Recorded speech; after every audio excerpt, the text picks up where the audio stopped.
guys. So it's nice to be here, and it's been a really long time since I've offered any kind of yoga class. So I'm glad that I'm finally feeling inspired to do that. And actually, I've got my little accomplice over here. You can't see him, but he's sitting here in a Minecraft bathrobe. But what do you do under these circumstances? So I think that, as everybody has been saying, what we're going through is unprecedented. And, the only thing that's going to get us through it, in my opinion, is faith and belief and hope and love and also truth and a whole lot of forgiveness. So, so here we are, and I thought about doing a live class, but I'm not quite ready for that yet. So, I think what I'll do first is some recorded classes, and then maybe eventually if we get something going, we can find a time, maybe, that works, for us to do a live class. But, it's a really interesting thing because, I've got my son here with me, and I'm sure each of you guys are feeling kind of the push and the pull in yourself as we face the reality of what we're facing, which is, that inner desire to, go out and do something, engage, but then at the same time, I'm finding that I'm being met with, as I come up against that desire, I'm met with sort of the seriousness of the situation. I do understand that it exists, and that we're being really called to be still. And in that stillness is, for me, I would say it's not always comfortable, and I imagine it'll get less comfortable as time goes on here. But at the same time, I know that there's a tremendous amount of clarity to be found there. And so, for me, I'm doing my best to open my heart to what that clarity is. And really, too, having some of these pressures removed has felt very freeing and healing to me. And, so many of those pressures that I'm talking about would be like superficial pressures, the things that are constantly pulling at us in our day-to-day life that we don't even know. And, it could be a form of an addiction or something like that. Some people might, it might be shopping, right? Or another person, it is sports or things like that. So to kind of have all of that removed, has been an interesting thing to look at. And, but, I really kind of, I would say, formally stopped teaching yoga back in 2012 when I had my son. And then I taught a little bit after that. And then really haven't done so in any kind of, public forum for a long, long time. All I've been doing is my own home practice. And, it's changed a lot over the years. So I used to very much push myself to attain certain postures and certain positions, but that's not what it's about for me anymore. And, even then it wasn't about that, but it's become less and less about that, almost completely not about that for me anymore. And what it is for me now, especially in this moment, is this ever-present need for community. But of course, we have this conflict going on right now where we have that need, but we're being told not to engage. And so, what do we do then? How do we transcend? How do we get stronger? How do we grow all together? Well, I do believe that the more that we align our hearts and minds in the right way, the more that we can transcend what we're going through and rise above it. So for me, that's why I'm here. So that's why I feel called to offer a practice. And it's not going to be perfect today because I've got my son here, and it's sort of is what it is. But I just feel like something needs to happen here. And whatever that is that I need to be able to sit in this space and offer what I can offer. So what I can offer is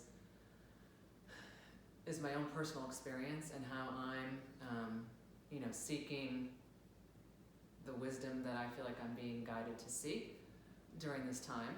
And first thing I would say is that, and then we'll start a practice, and it'll only be about 20 minutes. But the first thing I would say that I'm seeking right now is a tremendous amount of self-love and self-forgiveness, and that so much of my life has been really ruled by this this dogma, this whether it's religious dogma or just societal conditioning, where this idea of right wrong has been such an inner conflict in my own life and in my own reality. And it's really prevented me from just living from my heart and following my truth. And so, I think that we're continuously met with that in life. And I know that about 15 years ago, I went through my own transformation at the time of really coming up against that and making a very, intentional choice at that time that I was going to follow my truth and what I felt my heart needed to do. And then, inevitably it seems like in life we can withdraw from that because it's scary to do that. And yet, at the end of the day, my belief is that love is the guiding force. It's the guiding energy, the guiding intelligence, being God, love, and that we need to open ourselves up to that. And when we do that, frequently we are met with a lot of, interestingly, we can be met with a lot of persecution and judgment. And what I'm finding is, which is ironic, but what I'm finding is this is a time of self-love and a time to not allow that persecution and that judgment to penetrate me, because the God that I love and worship is a forgiving God, and He wants me to seek love. So that pathway of seeking that in our life, and being liberated into that journey is different for each of us. And so what I know is that He is there loving me every step of the way. And while sometimes it could look, a bit messy or a bit unconventional, I think that at the end of the day, that's where we have to really transcend, is this endless pressure to conform, and we're facing it right now. And I find that I have to take everything with a grain of salt. Of course, there is a real threat, and I'm very present to that. But at the same time, I can't let myself live in fear. And so I do believe that the more that I tune into my inner truth and let that be the guide, that I'm very protected and strengthened during these times. So, I think that we are all being called to do that in our own way. But the biggest word that comes up for me in everything right now is simply forgiveness. And forgiveness of ourselves, forgiveness of others, and I mean radical forgiveness, like radical forgiveness, like everything being dissolved, and really only coming from a place of love. And so, who are we to judge or to think that we can sit in judgment?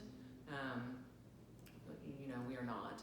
And so radical love, radical forgiveness, and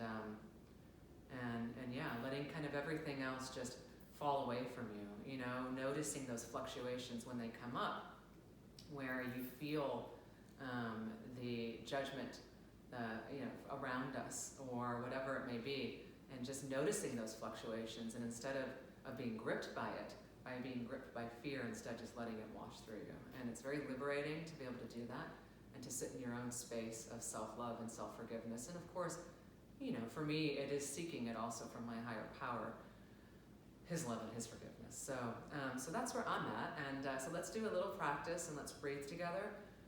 And I do want to come back and offer more, because it's going to be, we're in for the long haul, and that's what I feel.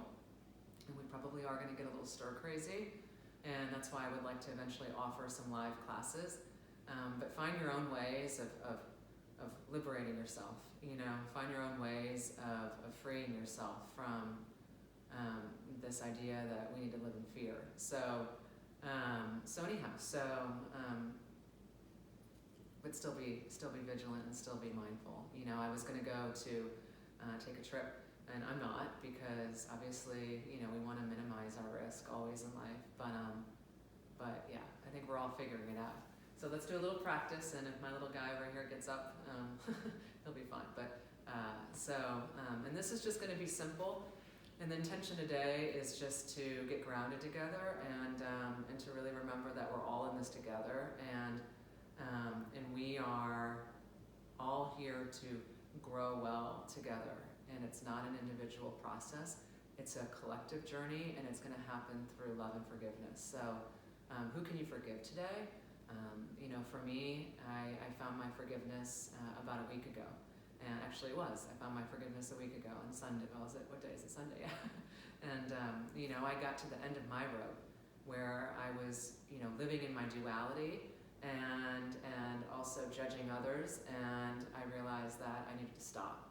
And one of the quotes that's come up for me is Rumi's quote, which is, "Out beyond ideas of wrongdoing and right doing, there is a field, and I'll meet you there." And so that was my shift, you know, last Monday, and at that point, all I have wanted and prayed for is for forgiveness to flow through me and love to flow through me, and I feel a lot better. So that's where I'm at. So let's do a little practice. It won't be anything fancy, but then, you know, hopefully in time, we can come back and really kind of begin to grow together on our mat as well. We can talk about other things too, like our health, our wellness, nutrition, all kinds of things. So, you know, one of the things I'm really into these days before I get started is intermittent fasting, and it's just been an evolution for me. It's nothing that I set out to do. My diet and my eating over time has evolved. And at the same time, you know, I've had times where I've regressed on that path and was not on the path of purification as much over the last couple of years, but I'm very much so again in that place of, you know, really being minimal in my indulgence of food. I eat, of course, and I eat what I want, you know, but I also just listen to my body. And so, you know, as we grow together on this journey, it's like, how can we do that? How can we bring spiritual nourishment into us and realize that that's really what we need the most? And so is that energy. And so anyhow, so that's where we're at. So let's go ahead and close our eyes and let's envision for a moment. Just take a moment to envision like what your like most fulfilling dream would be, or most fulfilling vision. And I had some poetry I wanted to read, but because I'm doing this on my phone, it was on my phone. So after I get done recording, I'll put it in the comments. It's a couple of lines from Robert Frost poems. One of the things that he says is the best way out is always through, always through.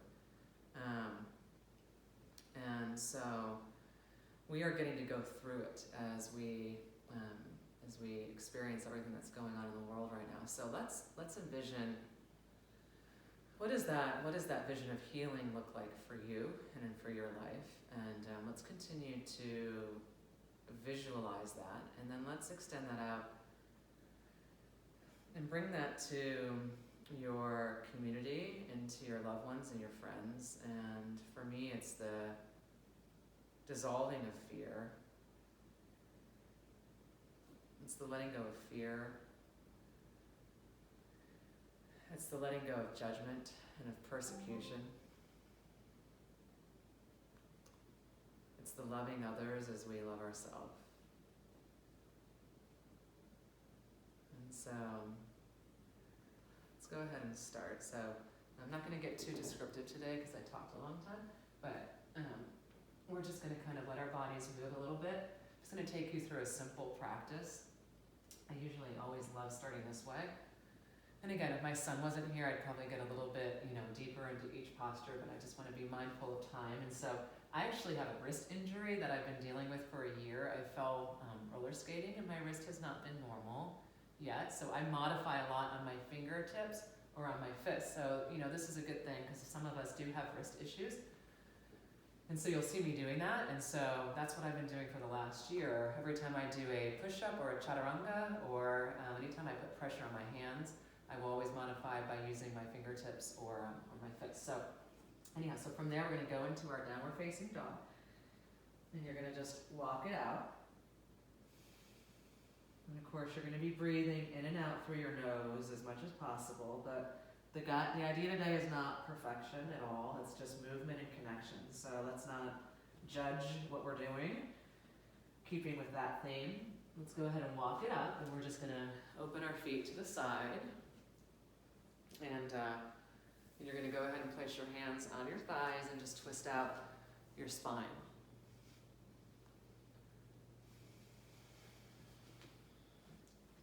Then you're going to go into a squat.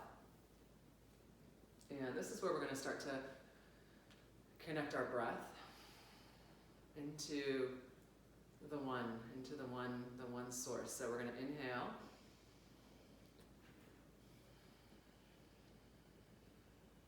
As you exhale, you bring your hands together. You're going to inhale.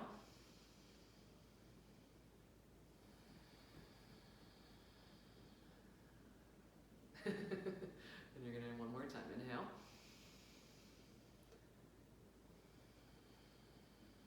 Maybe eventually my son will be doing this with me. So let's go ahead and go into a warrior two position.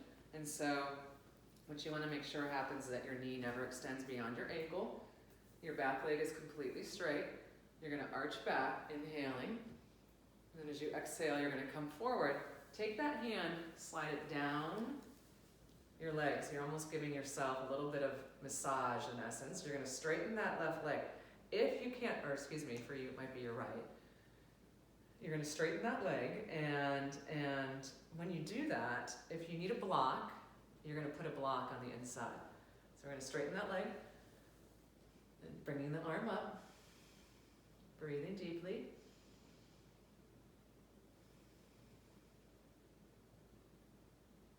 You got to feel what's pulling at us to kind of take our breath away or to incite fear and not let it take your breath away.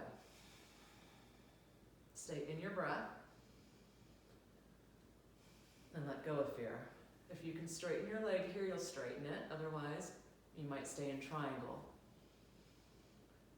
From there, you're going to turn over. For you, it'll be your right leg. So what you want to do is square off your hips, and then to the best of your ability, you're going to straighten that right leg. You're going to mount your chest right over top of your right leg. This is short, and we're going to come back. I'm on my fist. You're on your knees if you need to modify this push-up. But for those of you who can do straight legs, inhaling this first up dog, what you're going to do is just kind of move it around. So just kind of sway your body. I like to let my head dip, roll to the side, and then you're going to go into your child's pose. So you're sitting back on your heels, and you're letting your head come down to the earth. And here's where we say an internal thank you to God and to life. And to knowing that all is well, all is well. I'm gonna scoot my mat over a little bit. So from there, downward facing dog. Now we're going to come forward. For you, you'll be on your right hand because you'll be facing your video. You're going to drop a knee. This is side plank. Stay here, or if you work the other variations, feel free to do that. I'm going to go ahead and do that just because that's what feels right for me.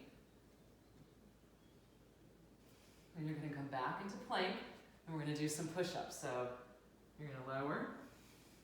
Do them how you need to. If you need to do them on your knees, but your core is strong. Your navel is pulled to your spine.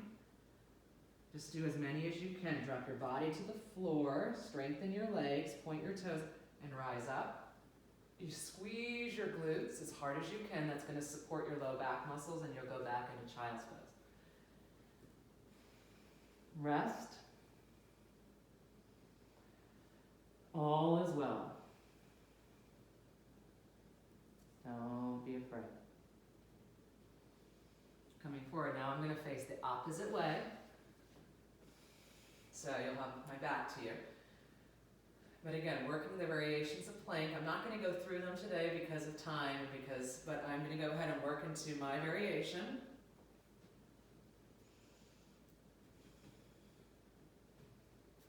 And then we're going to do some push-ups. Notice I'm on my fingertips, whatever works for you, or your fist. Then your up dog, and I've got strong glutes.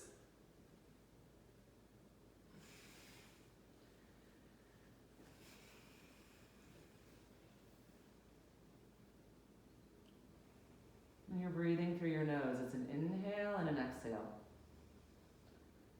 In and out through your nose. Notice how there's that inner dialogue almost anymore these days, that we don't have time to breathe. There isn't time to breathe, which is not the truth. We need to counteract that, because that's not going to go away.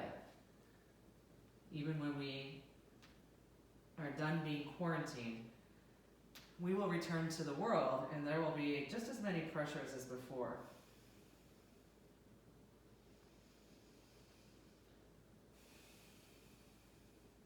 But in many ways, it'll be a blessing that we get to take this little slice of stillness with us that we're going to need to cultivate now. And I was thinking how interesting that really we've been in this technological advance for close to 20 years. Really very strongly for about 16. For me, it was ever since the first iPod, came onto the scene. And it has felt like our life has been inundated. And here we are getting depressed, as everybody has been saying the pause button. So you're in a warrior two. Let's breathe a little bit here, inhaling. Draw the hands to the heart, and then inhale. And hands to the heart. Now you're going to arch back. Come forward. You're in side angle. I'm going to work to my variation. You can take it to triangle. Notice what wants to pull at the breath, the conversation of there isn't time to breathe. Maybe what's in our breath is the truth. And that's sometimes what we're afraid of seeing or feeling or hearing. So you're going to straighten your leg.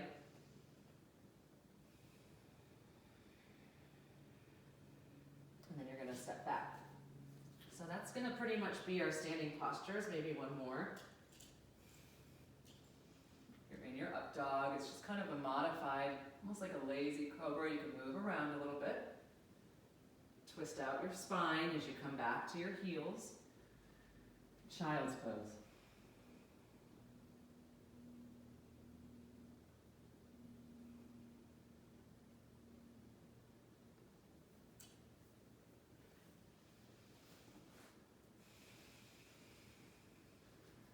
Okay, downward facing dog. And we step forward. So you're going to bend your knees. I like to put my hands under my heels. Shake your head out, release your neck. Soften your toes. And you're just kind of hanging out here for a minute. For me, I'm going to straighten my legs. And what I'm trying to do here is I'm trying to get my spine as lengthened as possible.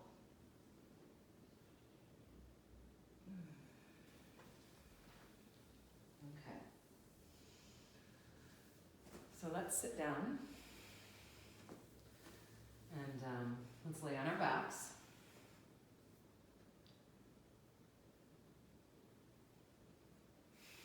Go ahead and pull one knee in, right or left, doesn't matter. This is actually good for your kidneys. Massaging the kidneys. Let's switch. Other one. Notice what's pulling at your breath. Notice the dialogue telling you you can't. You can't do that. You can't do this. You can't do that. Who are you to think you can? Who are you to think you can? Who are you to think you can breathe deeply? Who are you to think that you don't have to be afraid? Watch what tries to grip at you and just let it go.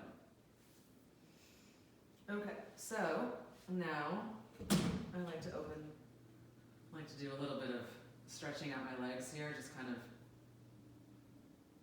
whatever feels good. We're going to do abdominal work, so your legs are going to go up into the sky, and we're going to lower, doesn't matter, whichever leg you choose, and just opposite hand, opposite leg, and I want you to pulse. This is about 15 to 20 times, and just breathe.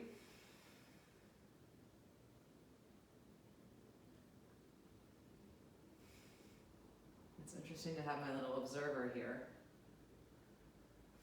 And then switch legs. Of course, we don't normally do this, but he's taking a break on his iPad, but nothing bad. And all right, now we're going to do some bicycles.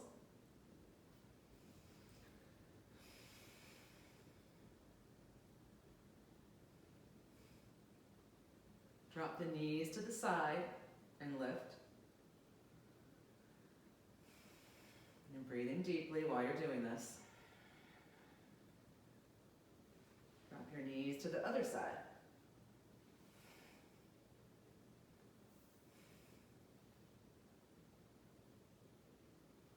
And then you're going to bicycle again. I love the core work. Okay, go ahead and release. Back in the old days when I would teach a lot, we always would let a big sigh out right there. It's amazing, like what you don't forget, you know, what you remember in life, even when it's been many years. So this is bridge, heels are into the hips. You're going to reach back for your heels or interlace your fingers underneath your hips. Chin is lifted away from your chest. I'm going to go up into a full wheel pose. Those of you who can, feel free. I'm going to do it on my fist. Breathe deeply, the heart is open. And release.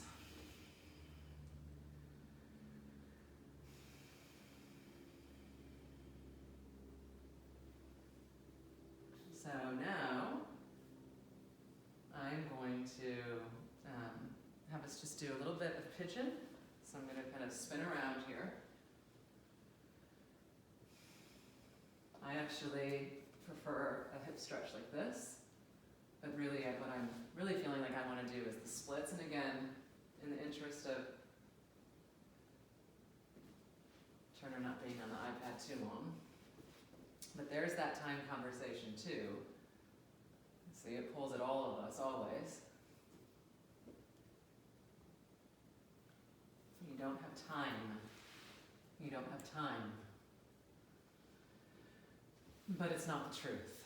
It's not the truth. So, but there are things, for sure, considerations. But right now, all we have is time.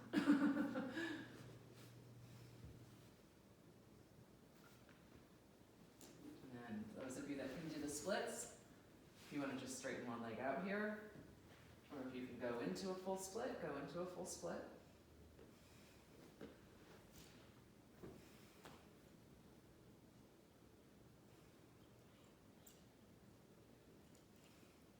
I know what my son and I are going to do. He has a bike, but I'm going to get a bike. And we're going to start riding our bikes together over the next several weeks. Can we believe that it's several weeks? Okay. So here we go. We're going to lay down. So this is Shavasana, and I just started really doing Shavasanas again in my life. Again, there's that dialogue of, there isn't time, you're not worthy. You're not worthy to take the time to rest. again, what so many of us have been fearful of, and at least I know in my own self, is just being still enough and letting there be truth.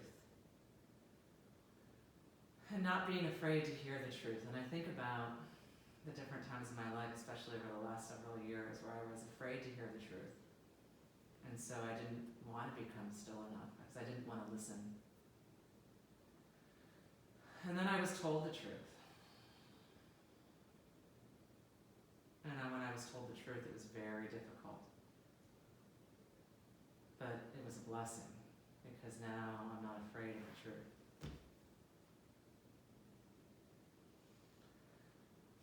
So let's let ourselves relax and relax your legs. Just kind of find your place where you can let your body be still.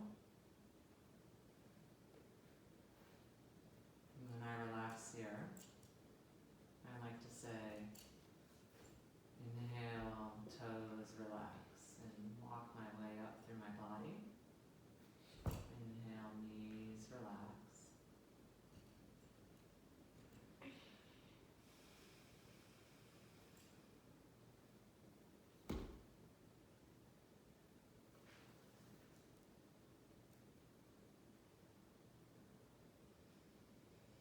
So I'm going to let you stay there, if you will, and if you can, if you have the time to stay, ideally like another 10 minutes or so would be awesome, but yeah, so I couldn't get still enough over the last several years to hear the truth.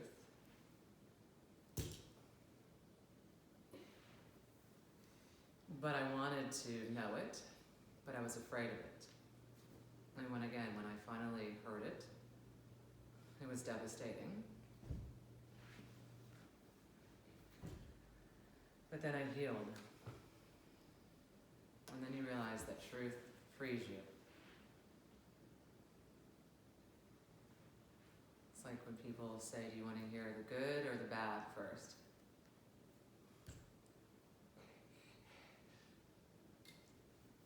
All of it.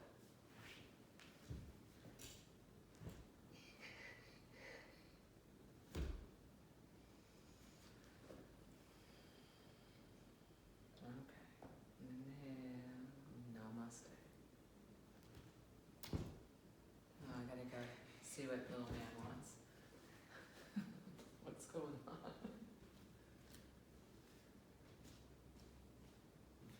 What are you doing?